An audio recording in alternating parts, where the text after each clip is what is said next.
So a very, very warm welcome for an in-person this year, although we did quite well last year with the video, and I think. Very warm welcome to our 2021-22 Vital Signs Report launch event. Just in case you don't know, I'm Ian Revel, I'm Chief Exec of the Community Foundation, and together with my wonderful team, we're going to present you the highlights and findings of this year's Vital Signs Report. Very, very warm welcome to our supporters, our donors, our grantees, our High Sheriff, thank you for coming, our Mayor, thank you for coming. We've got, I think Alexander's going to be online later, but also our Vice Presidents in the room, thank you very much for coming, and of course our trustees are also with us this morning. Some will have badges, some will have forgotten badges, but they'll make themselves known to you. Vital Signs, what is it? Well, it's our annual research report which pulls on existing data that is out there in all various institutions, and it brings it into a digestible form so that we can use it to inform our grant giving and philanthropy in the city. It normally focuses on 12 specific themes every 3 years, and in between we do an interim report which focuses on 3 or 4 priority areas. This year, in fact, is our 9th annual Vital Signs Report since 2013. And next year is the biggie, so this year it's an interim report with 3 or 4 specific themes. The themes this year are health and well-being, poverty and disadvantage, work, and education. And as in the previous couple of reports, we've integrated the impact of diversity, equity and inclusion throughout the report. It doesn't have a specific area, but it's in all the other areas. Specifically, we thought about that. This year, we're also going to hear from June in a minute about the fact we've decided to incorporate the UN Sustainable Development Goals in our reporting. As a result of that, we've not produced thousands of the the actual reports to print. We've got some for you, but this year it's going to be mainly electronic, and we're really, really hoping that you're going to share. I'll remind you of that at the end. So, I'm going to welcome the team, June, Ranjit and Michaela, to present this year's report. We'll start with June. Over to you.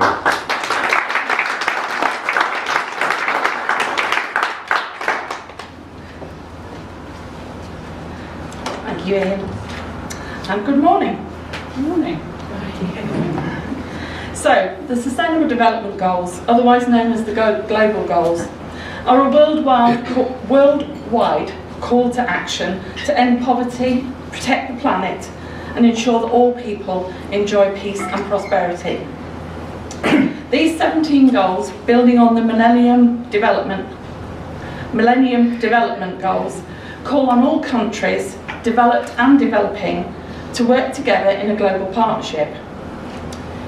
We felt a natural alignment with the global goals through our Vital Signs and through our Vital Thinking events. Like Vital Signs, the goals are interconnected. Often the key to success for one will involve tackling issues more commonly associated with another. Many of our corporate supporters refer to the global goals as part of their environmental, social and governance policies. By linking them to Vital Signs, we make them more relevant to corporates and use the same language as our local business community. This also helps to increase the awareness of the global goals within the local community, showing how the impact of what we do locally in Milton Keynes can make a difference more widely, both nationally and internationally. Within each of the 17 goals are a number of targets. As an organisation, while we support all of the goals, we have decided to focus on 7 specific areas, which will be reflected in our grant making and fund development strategies. And these are outlined in more detail in the report. But the 7 are Goal 1, no poverty. Goal 3, good health and well-being. Goal 4, quality education. Goal 7, access to affordable, reliable, sustainable and modern energy. Goal 10, reduce inequalities. Goal 11, sustainable cities and communities. And Goal 12, responsible consumption and production. We're also keen to challenge ourselves as an organisation to do better, particularly in respect of sustainability, energy efficiency and responsible consumption, hence the reason we've reduced the number of copies of Vital Signs we've produced. This will bring an important focus to our funds, grant giving and our internal activities so that we can demonstrate our impact in Milton Keynes and how we can make local changes for global good. I'm now going to hand over to Michaela.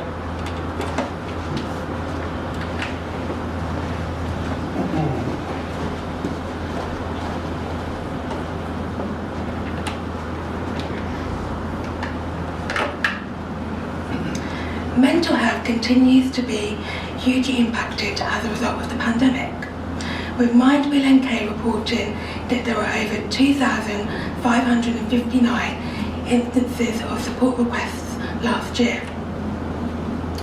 Looking through the lens of isolation and loneliness, nationally, the Mental Health Foundation reported that those surveyed in November 2020, 25% of adults expressed feelings of loneliness. And the measures to control coronavirus were having significant impacts on people's mental health, with a report showing that 45% of those surveyed felt unable to cope with the uncertainty of the pandemic, and a quarter of them were worried how they would cope with self-isolation. As a result, as with last year's report, we've continued to focus on older people and younger people. This year we also wanted to highlight sectors of our community whose mental health have been adversely affected by the pandemic. This includes the LGBTQ+ community and the neurodivergent community. A study by the Mental Health Foundation found that loneliness is still an issue for young people, with 48% of young people aged 18 to 24 being the highest demographic of those experiencing feelings of loneliness. Local service providers are also experiencing an increase in referral numbers, with Arthur Ellis reporting that referral numbers have more than doubled when comparing since the first lockdown last year. And yes, the Young People's Mental Health Service have also identified an increase in service users with the age range 15 to 17 requiring the highest level of need. Many young people are also experiencing or presenting more complex issues of need. In Milton Keynes, the share of the population aged 65 and over is 14%. Loneliness and social isolation were significant issues for older people before the pandemic, with research showing this link to premature death. These issues have been worsened by the consequences of lockdown and shielding.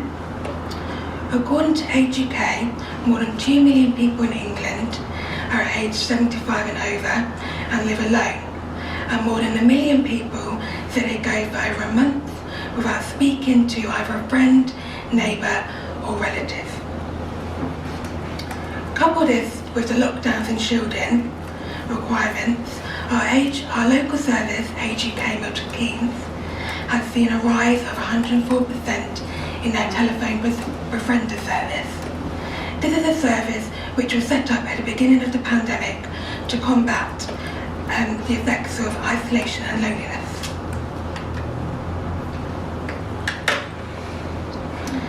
Adding on to this, some of the consequences of the lockdowns and shielding are having long-term effects on older people, with Age UK Milton Keynes reporting that they've seen many of their clients reluctant to return to face-to-face.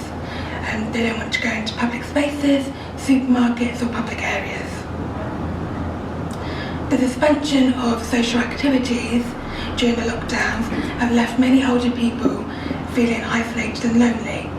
Although many of the activities have been replaced by an online alternative, it is estimated that there are around 4 million people aged 65 and over in the UK who have never used the internet. Additionally, for some with long-term health conditions such as dementia, using technology can be more difficult for them. The COVID pandemic has created change for many of us, but for the neurodivergent community, changes in routines have created additional hurdles.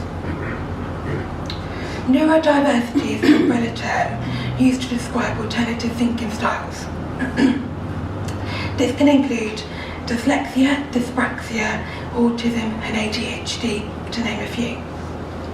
It is estimated that more than 15% of people in the UK have some form of neurodiversity. With the pandemic bringing about numerous lockdowns, many services were halted or the level of support beneficiaries relied upon became sparse. A talkback report for MK Council found that 67% of people with learning difficulties and or autism reported being lonely as a result of the lockdown. The report also notes that the loss of social contact, in particular not being able to see friends or relatives outside of their household, made coping with the changes due to COVID even harder. Accessing support services in a timely manner has been made worse by the pandemic.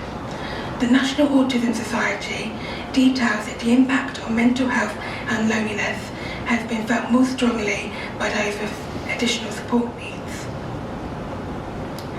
As the country returns to the new normal, it is expected that social isolation will have long-term impacts on the neurodiversity community, with both local services, Talented Unlimited and AS Meetup suggesting some of their beneficiaries are already expressing to them they feel they've lost some interpersonal skills, social skills and lack confidence, especially in one-to-one situations. Last year's Right Designs report showed that isolation due to the pandemic had a significant detrimental impact on the LGBTQ+ community. Going forward, this is something we've continued to see. A report by LGBT Hero in May 2021 reported that 12% of trans and gender diverse people reported feeling 3 times as likely to attempt suicide compared to cis people. Just like us, a LGBTQ+ young persons charity reported that LGBTQ+ young people are twice as likely to feel lonely and more than twice as likely to worry about their mental health on a daily basis during the pandemic compared to their non-LGBTQ+ peers. Finally, it's also important to note that isolation and loneliness does not only impact young people, but also particularly older members of the LGBTQ+ community.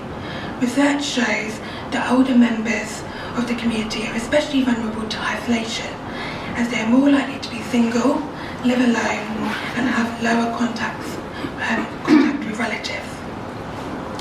With charity Opening Doors reporting that 35% of older people surveyed felt more lonely than usual due to the pandemic. As you will have seen, mental health, and in particular isolation and loneliness, is still an area which is emerging. As we transition into the new normal, we expect to see more reports being published on the impact the pandemic has had on our community's mental health. We will be watching closely on how sectors of our community emerge from the pandemic. I will now pass over to Ranjit, who will talk us through the stats for diversity and for disadvantage and poverty.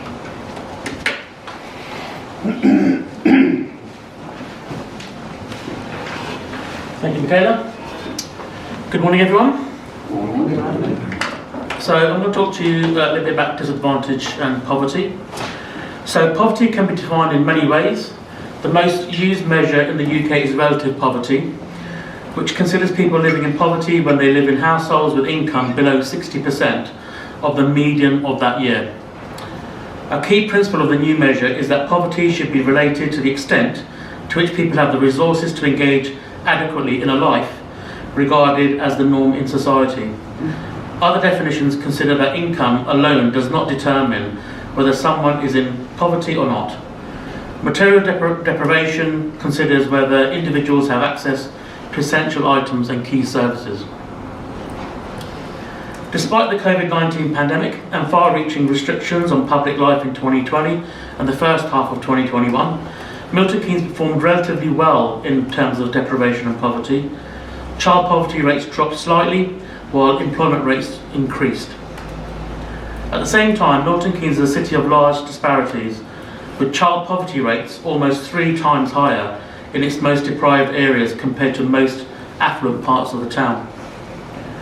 Wages have dropped at a much larger rate in Milton Keynes than in the rest of the nation, making it hard to work for working families to make ends meet. The number of people requiring support through job seekers allowance and universal credit remains high, at more than twice the level compared to before the pandemic. The number of rough sleepers dropped significantly, although this is due to emergency measures put in place rather than reflective of reduced need. And the number of people provided with emergency accommodation increased sharply in the last quarter of 2020 and into 2021. So some key facts.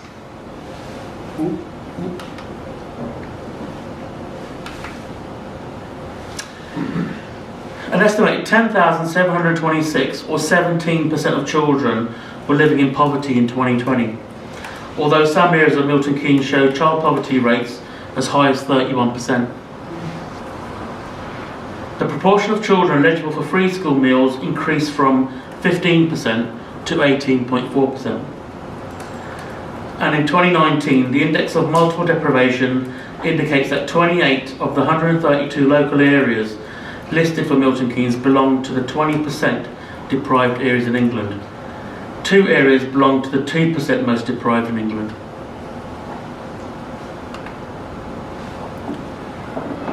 Employment increased slightly to 80.9% in 2020 compared to 78.3% in 2019, although median gross pay for a full-time worker in Milton Keynes dropped by 4.9%.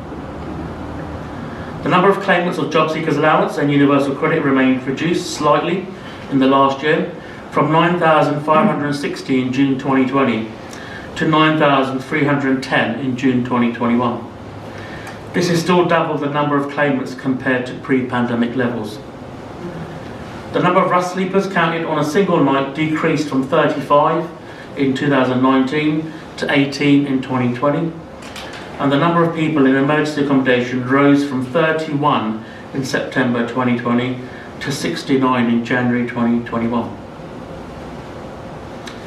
So now I'll talk to you about work. So the coronavirus pandemic has had a huge impact on businesses and employment, nationally and within Milton Keynes, particularly for younger people. Some impact has been temporary and in some cases permanent. Closures, particularly in the retail sector, as a shift towards online shopping has left vacant units in our shopping centres and high streets. Although in general employment levels are higher in Milton Keynes compared to other areas of the country, statistics are showing that in some wards such as Woughton and Fishermead, Bletchley East and Central Milton Keynes, levels have almost doubled.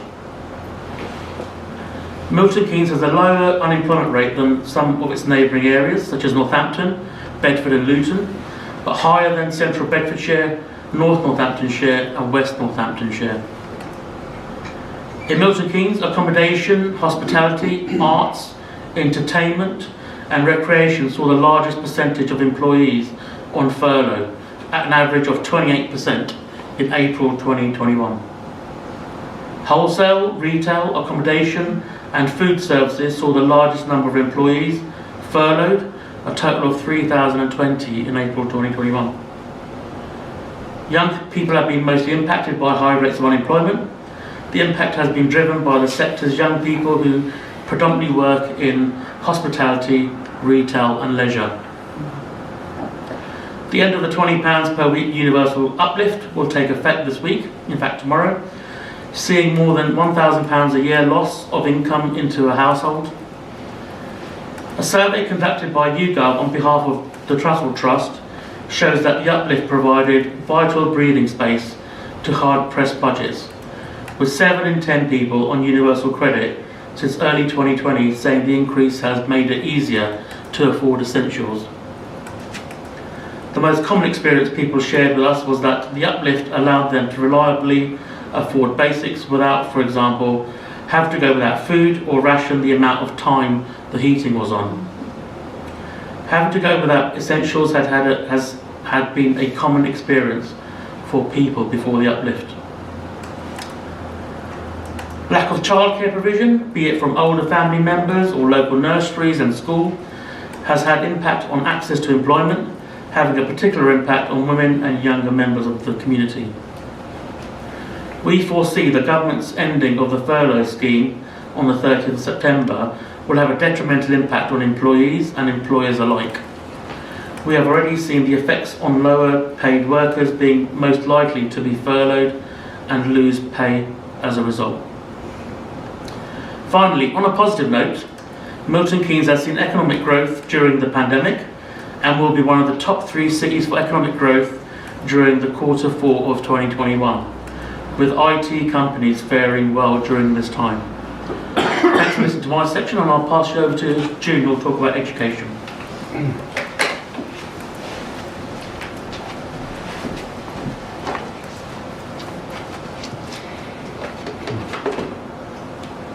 Thank you, Ranjit. So the COVID-19 pandemic impacted education at all levels, from early years settings through to secondary, further education and apprenticeships.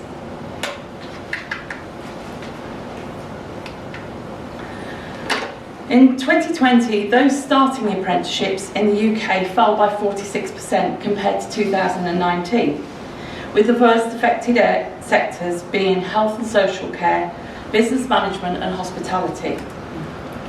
In Milton Keynes, apprenticeships taken from the 8 months from September 2020 to March 2021 was 680.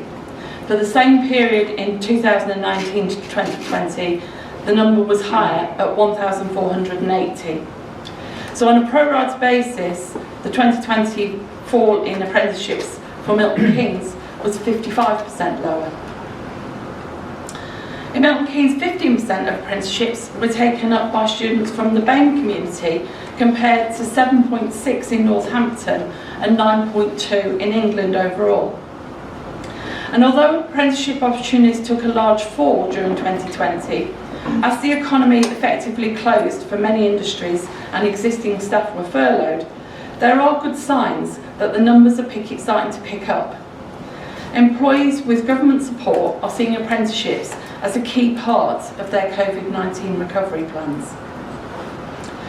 While apprenticeships are a bridge into employment, getting a good start in education is also critical.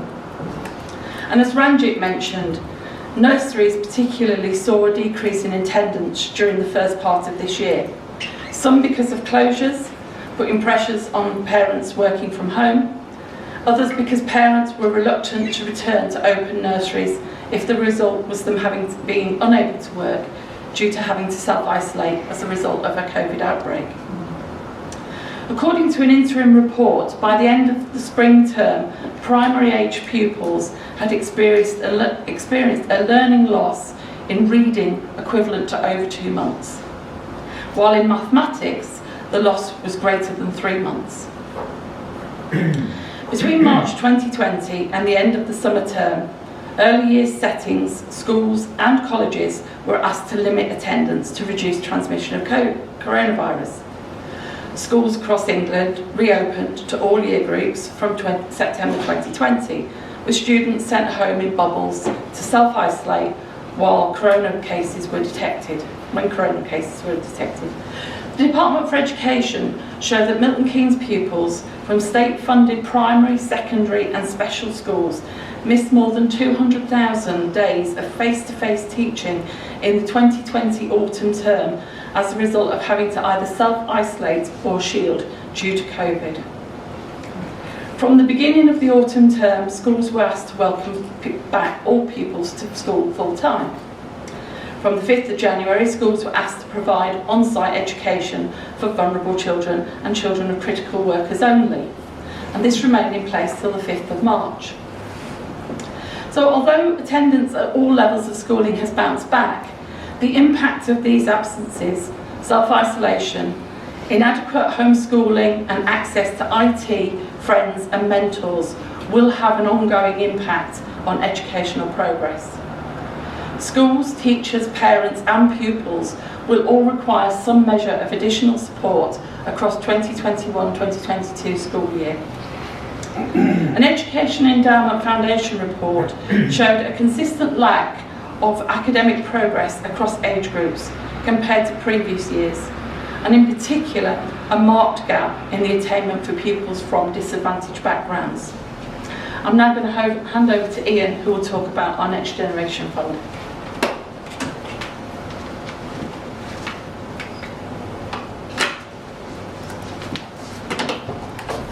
So we don't normally talk about fund at Vital Signs, but we think it follows on from all the information you just got. As June just mentioned, we have launched a Next Generation Fund. It was launched at our 35th birthday in June. I'm going to make no apologies for saying some of this again, because I think it needs to sort of land. Remember, the pandemic has hit young people particularly hard. Youth unemployment has more than doubled since March 2020. Retail, hospitality and entertainment closed down for long periods. Industries that are often the route into employment for young people. Those approaching employment age have also been affected with the schools being closed, and we just heard about those numbers.